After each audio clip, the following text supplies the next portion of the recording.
Halo semuanya, perkenalkan nama gue Poppy.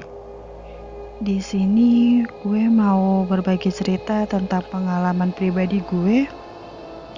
Gue lupa ini tahun berapa, yang pasti gue kelas 4 atau 5 SD, berarti tahun 2004 atau tahun 2005.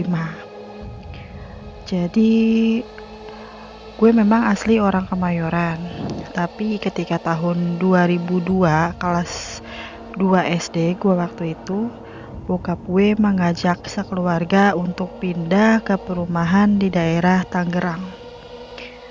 Nah, di rumah gue yang di Kemayoran itu ditempati sama nenek dan tante gue, kakak mama gue yang kedua.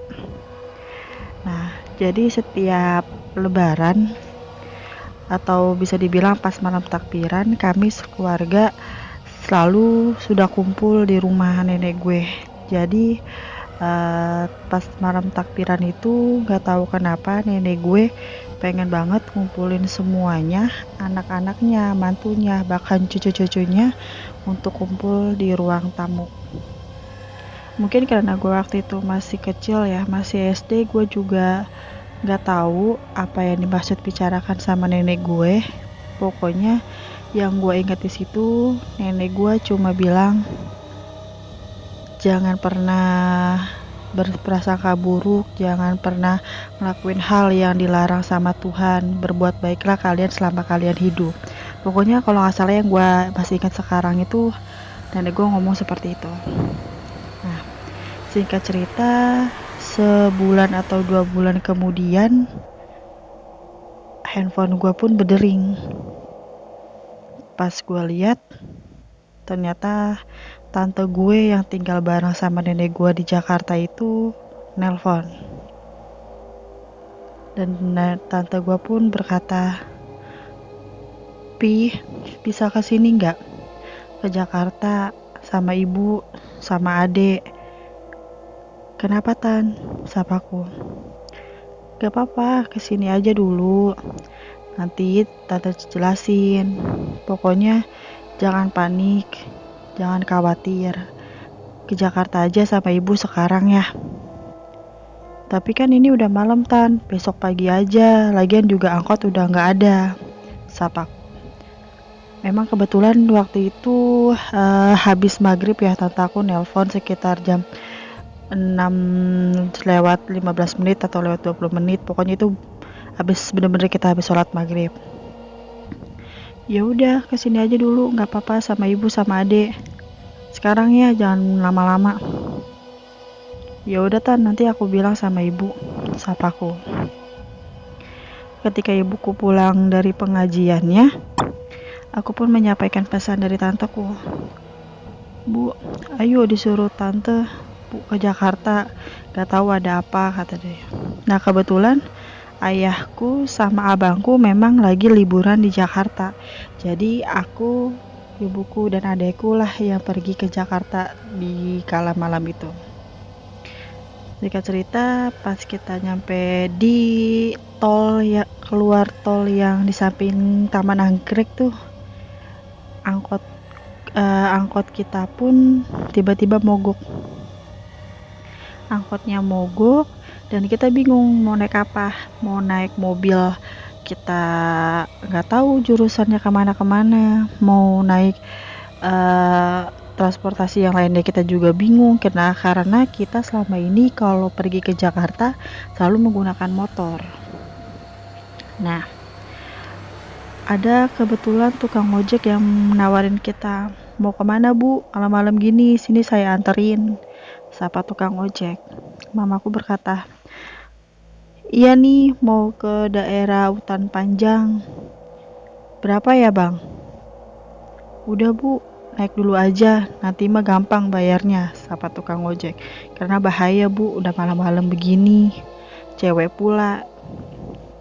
Dianterilah kita sama tukang ojek itu sampai di Hutan Panjang. Di depan rumah nenekku itu ada bendera warna kuning. Bendera kuning terpasang di depan gang rumah nenekku. Ketika turun dari ojek pun mamaku jatuh lemas. Mamaku nggak pingsan, dia cuma kayak lemes karena melihat bendera kuning tersebut. Ketika dideketin, ada tulisan di bendera kuning itu atas nama nenekku. Ternyata ketika sore hari nenekku sudah tidak ada, tapi karena waktu itu handphone kita masih dibilang handphone jadul, kadang error, kadang enggak, baru terhubung dengan kita itu habis maghrib tersebut.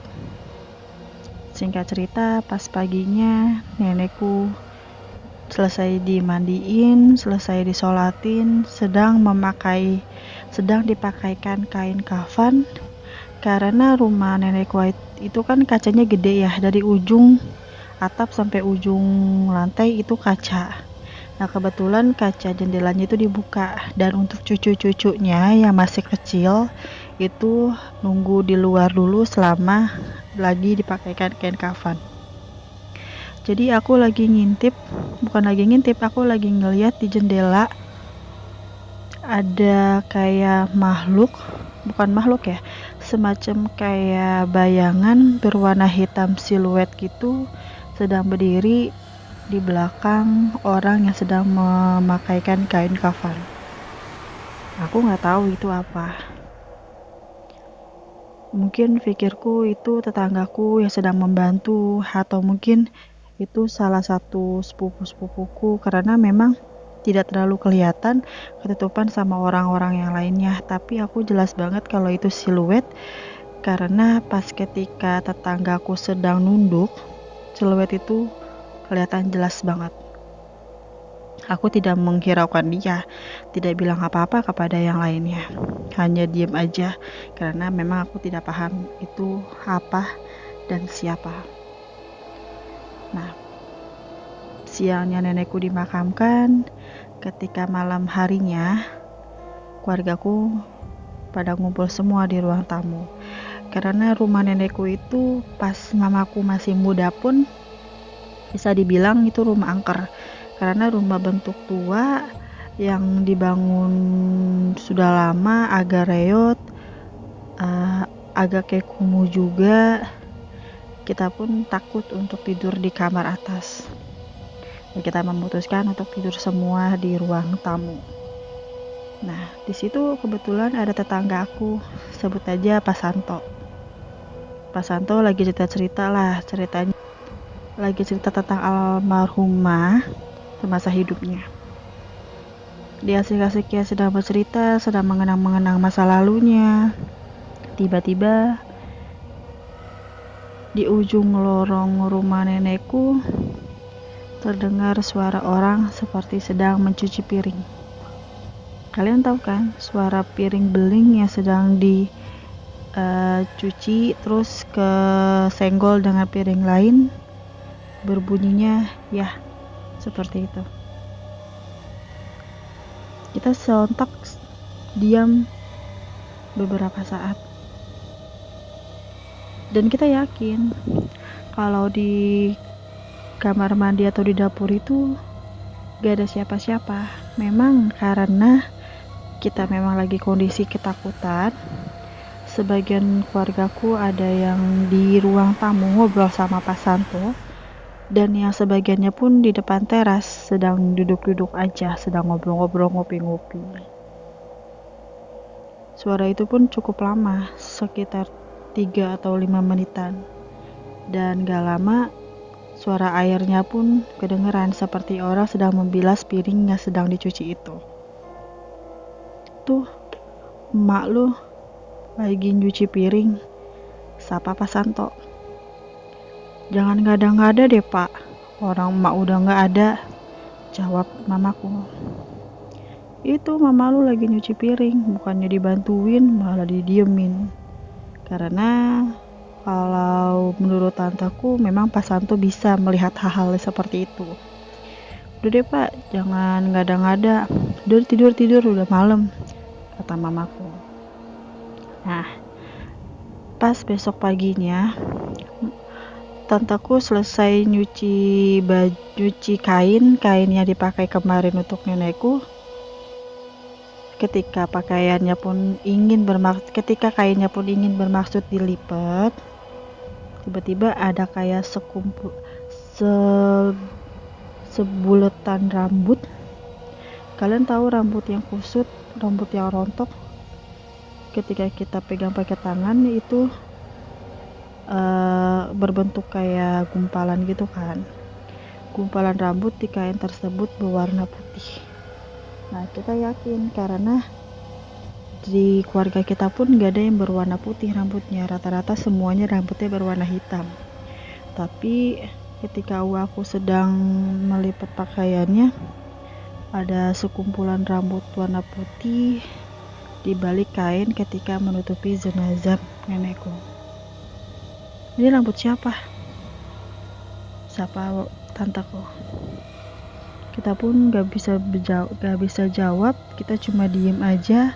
Ya mungkin tante-tanteku juga udah tahu itu rambut siapa, karena ketika nyuci baju ataupun ketika ngejemur, dulu kan belum ada kita mesin cuci, masih nyuci pakai gilesan, pakai tangan ya, pakai sikat itu. Karena kita yakin ketika nyuci sama kita ngejemur itu nggak ada sekumpalan rambut itu. Rambutnya pun nggak dikit tapi banyak banget, hampir setangan. Nah, mungkin segitu dulu cerita dari aku. Mungkin di lain kesempatan aku akan berbagi cerita kembali tentang pengalamanku yang masih banyak banget yang belum aku ceritakan. See you, sehat selalu untuk kalian.